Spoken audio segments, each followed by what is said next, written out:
歡迎收聽提神百香果靈修頻道，願神嘅話語成為你嘅導引。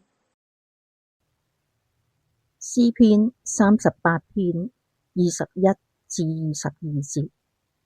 耶和華，求你不要撇棄我，我的神啊，求你不要遠離我，拯救我的主啊，求你快快幫助我。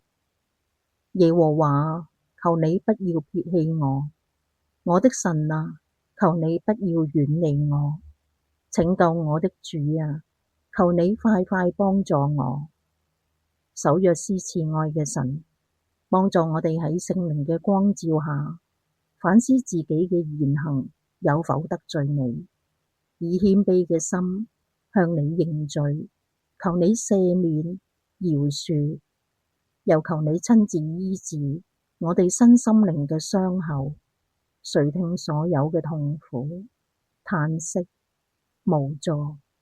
神係我哋嘅盼望、出路，信靠神係唯一嘅拯救，幫助我哋除去罪嘅重擔，除去罪嘅擺布。